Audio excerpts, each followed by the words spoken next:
Gyakuten Kenji 2, unofficially referred to as Ace Attorney Investigations 2, is an adventure video game for the Nintendo DS handheld game console by Capcom. It is the sixth game in the Ace Attorney series, and is sequel to Ace Attorney Investigations, Miles Edgeworth. There are currently no plans for Capcom to release the game outside Japan.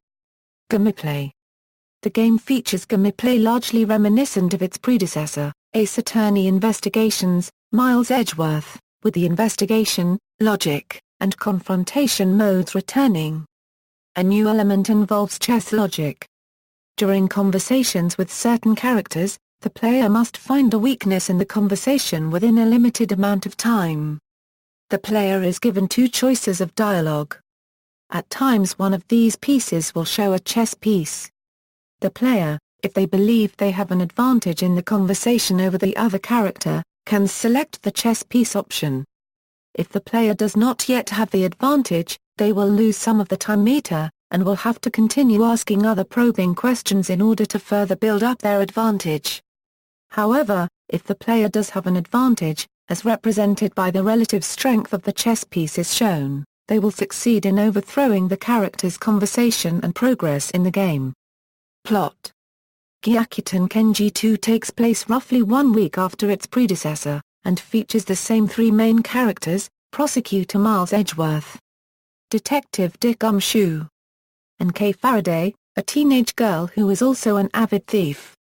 One case of the game takes place at Gourd Lake, a setting from the first game of the series, Phoenix Wright, Ace Attorney. The character of Shelley the Killer from Phoenix Wright, Ace Attorney, Justice for All returns. A new female judge, named Hikari Mikagami, is introduced and serves as Edgeworth's rival in this game. Character designer Tatsuro Iwamoto wants to create an older woman he could look up to. Mikagami is part of a prosecutor purge, following the actions of weaker prosecutors to justify removing them from duty. The game's first case, Turnabout Target, opens with an assassination attempt on Takano, the visiting president of Jiangfa. The president survives the attempt, but his head bodyguard, Guy Tojiro, is apparently killed in his place. Edgeworth is called in to investigate, aided by Kay and Gumshoe, and quickly suspects an individual who turns out to be the infamous assassin Shelley the Killer, previously encountered by Edgeworth and Phoenix Wright in Phoenix Wright, Ace Attorney, Justice for All. The Killer denies having made the assassination attempt, but admits to a separate attempt several days previous, during which he injured Tojiro's second-in-command Minosuke Noita, who he then takes hostage in order to force the president to let Edgeworth investigate. Subsequently, the Killer vanishes and the president attempts to indict a local reporter, Mikako Hayami, of the murder. Edgeworth disproves his allegations, and it subsequently turns out that Noita is the actual killer, having murdered his superior in order to take over as the president's head bodyguard. He is arrested as the president departs. The second case, the imprisoned Turnabout, sees Edgeworth assigned to prosecute Noita, but on the eve of his trial, Noita is found dead in the local prison. Zata Sarashiro, an employee of the Berry Big Circus and longtime friend of Noita, is suspected of the murder, but Edgeworth's attempt to investigate is stymied when Judge Mikagami shows up and assigns Yumihiko Shiyanagi, a young and egotistical but blatantly incompetent prosecutor, to the case in Edgeworth's place. To investigate, Edgeworth is forced to team up with Tateyuki Shigaraki, a defense attorney and former protege of Miles's late father Gregory Edgeworth. Though suspicion falls on several other inmates, including Frank Sahuit, former boxer Shoji Aranaka, and blind assassin Ryaken Haimba, it turns out that the prison warden, Maramiwa, murdered Noita in the belief that Haimba, who had been coercing her and threatening her life for years, had been the employer of Noita. Though the case is resolved and Sarashiro is freed, Judge Mikagami warns Edgeworth that he is under investigation, and that any infraction will most likely see him stripped of his prosecutor's badge. The third case, the inherited Turnabout, takes place in two different time periods, separated by 18 years. In the past segment, the player controls Gregory Edgeworth, who is accompanied by a young Shigaraki, and is called to defend famous chef Isatunkai from the charge of murdering fellow chef Isaka Hayada. The other suspects include Tenkai's assistant and adoptive daughter Tsukazu Oyashiki, and fellow chefs Delacy Skun and Yutaka Kazami. Ultimately, neither Gregory nor the assigned prosecutor, Manfred von Karma, are able to make much progress in the investigation, because the body has gone missing. However, von Karma is able to threaten and coerce Tenkai into falsely confessing to being an accomplice to murder, and Tenkai receives a life sentence. Gregory's only victory is getting von Karma a penalty for attempting to conceal the disappearance of a body, which so enrages von Karma that it later provokes him into murdering Gregory. In the present-day segment of the case, Miles Edgeworth and Shigaraki arrive at Tenkai's former home, which has become an art gallery run by the now-adult Oyashiki. Shortly after arrival they witness an older Kazami nearly be gassed to death by a trap, and Ishii Inagi is again assigned to prosecute under Judge Mikigami's direction, with Edgeworth this time investigating as a witness. Edgeworth concludes that Oyashiki was responsible for both the murder 18 years ago and the attempt on Kazami's life, but when questioned, she admits to the latter crime, but not Hayada's murder, which she accuses Kazami of being responsible for. The recovered Kazami then arrives and after questioning, gleefully admits to murdering Hayada, who he had conspired with to cheat in a cookery contest, but had then been betrayed by at the last minute. Kazami claims that he cannot be charged, since the 15-year statute of limitations for him to be arrested has passed, but Edgeworth and Shigaraki are able to use legal loopholes to prove that Kazami can still be prosecuted. Consequently Kazami and Oyashiki are both jailed, while Tenkai is released. In the fourth case, The Forgotten Turnabout, a badly injured and amnesic Kei is brought to Edgeworth, and is accused of murdering defense attorney Tsubasa Kagome. Edgeworth attempts to investigate, but before he can do much is brought up before the Prosecutorial Investigation Committee, which threatens to strip him of his badge unless he agrees not to be involved in Kei's case.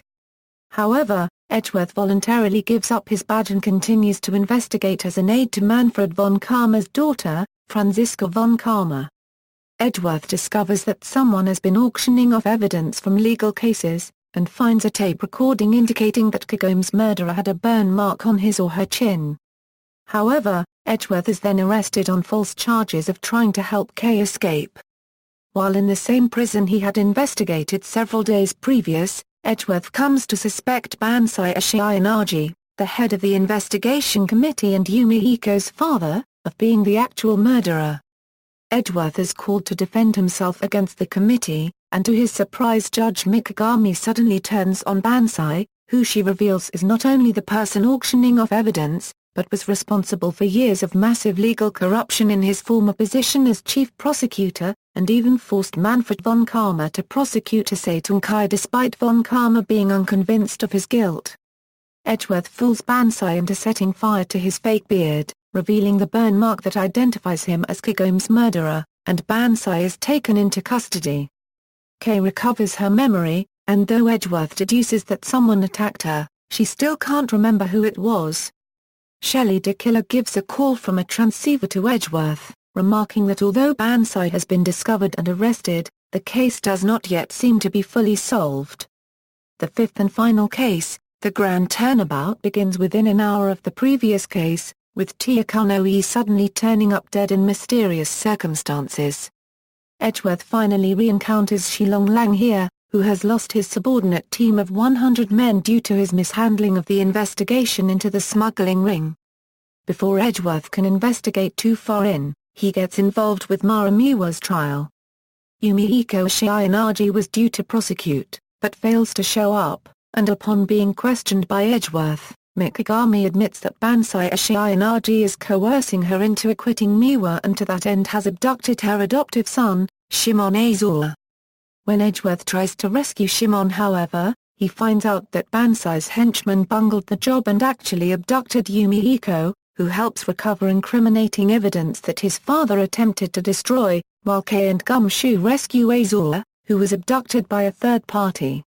Miwa is convicted, and Bansai's own crimes further established, but no sooner has the trial ended that Shilong Lang announces that Judge Mikigami and/or her son is responsible for Takaonoe's murder. Edgeworth is again forced to investigate, and discovers that Azura is the son of the deceased president, who it further turns out actually died 12 years prior. The Tyakanoi seen during the game was an imposter, who had Ryaken Hyinba kill the real president, and then covered up his crime with the help of Miwa and Bansai Ashiyanagi. During the investigation, Edgeworth is contacted by someone who claims credit for kidnapping Azura and assaulting Kay during the previous case, and all involved are shocked when this person is eventually discovered to be Zata Sarashiro.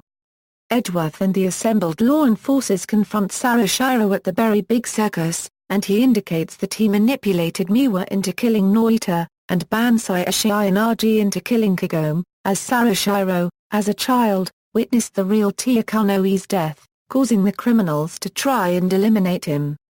It also transpires that Sarashiro is Kazami's long-lost son who was taken from him by Hyodo to prevent Kazami from winning and forced his own son, Noito, to dispose of him, only for them to get trapped in a car, the trauma of which cost them their memories, hence why he had him killed. Hoinbo found them and brought Sarashiro to an orphanage, where he witnessed the killing. However, he claims that he committed no actual crime himself. In the end, Edgeworth proves that Sarashiro hired Shelley DeKiller to try and kill the fake president, who he actually ended up killing himself by landing a hot air balloon on top of. Suddenly, Shelley DeKiller shows up and is about to slash open Sarashiro's throat. Suddenly, Ryaken Hyinba intervenes and crosses blades with DeKiller. The two assassins converse, and DeKiller relents. As DeKiller flees, Shimon calls out Hyinba as the man who killed his dad, and is about to murder him. Shimon then sees that such an action would be only satisfying to him, and would cause his mother more pain, and relents. As Hyinba is arrested, Sarashiro is imprisoned, and Edgeworth is restored to his prosecutor's position. Development: Gyakuten Kenji 2 was first revealed in Famitsu in early September 2010, followed by an official announcement from Capcom. The game was part of Capcom's showcase at the 2010 Tokyo Game Show. The game was released with two special bundles in Japan, an extended edition with a Miles Edgeworth figurine and a limited edition which also includes a promotional DVD and an orchestral soundtrack. Localization equals. In March 2011, Capcom's Christian Svensson stated that there were no plans at the time to release Gyakuten Kenji 2 in regions outside of Japan. In an interview with Siliconra in December 2011, Svensson stated that the potential for a downloadable, digital release of Gyakuten Kenji 2 exists, but that he couldn't say that it definitely would happen, and that conversations are ongoing internally about how to address the audience that are Euro unregistered trademark clamoring for more Ace Attorney goodness. In January 2012, in a live questions and answers video, Svensson again said that he had not given up on trying to get Gyakuten Kenji 2 released in the West, that conversations remained ongoing, and that he was cautiously optimistic that someday, that content will exist in the West in some form. In March 2012, he once again said that an English release of the game was an open discussion point, and that he hoped that the fans are still patient with us. In August 2012, a Capcom employee said that if Phoenix Wright, Ace Attorney HD Trilogy, an iOS remake of the first three Ace Attorney games, is a success, it would increase the chances of getting Gyakuten Kenji 2 localized. In September 2012, when asked if high sales of Phoenix Wright, Ace Attorney HD Trilogy and the upcoming Nintendo 3DS title Phoenix Wright, Ace Attorney, Dual Destinies would help sway a decision about localizing Gyakuten Kenji 2, Christian Svensson said that the game isn't a Euro unregistered trademark T being held hostage, so please don't a Euro unregistered trademark T read this that way, but if they do well, they certainly can't a Euro unregistered trademark T hurt. He also added that the sales forecasts for Dual Destinies were high compared to how well previous entries in the series had done commercially, which was necessary in order to get it released in the West. In January 2013, Svensson was again asked about if there had been any progress made on getting Gyakuten Kenji 2 localized, and he responded that while it still comes up in conversation, there were no news to report, and that all Ace Attorney resources, especially localization ones, were focused on Dual Destinies. Whilst it was widely assumed that Gyakuten Kenji 2 wasn't localized due to poor sales of the franchise, producer Moto Hideshiro has stated the main reason was just scheduling. Also, the staff for Ace Attorney Investigations 2 a year after they finished developing the game, they were disbanded and went to different teams, so they weren't in a position to localize. Fan translation equals, a fan translation of Gyakuten Kenji 2, titled Ace Attorney Investigations, Miles Edgeworth, Prosecutor's Path, has been developed. In October 2012, footage was posted online showing the intro to the game's first case, Turnabout Target, translated into English. The translation patch of the first case was initially announced for a January 2013 release, however, due to extensive debugging and work on translating the second case, the release date was put on hold. In July 2013, it was announced that the first beta patch containing a full English translation of Case 1 and 2 would be slated for release by the end of summer. The first patch was finally released on September 16, 2013. A final patch was released on March 11, 2015. Reception: on its initial release week in Japan, Gyakuten Kenji 2 was the top-selling game across all platforms, selling more than 132,000 units. Game Informer included the game on a list of 12 video games they want to see localized, saying that it could possibly be released via the Nintendo eShop. References. External links, official website.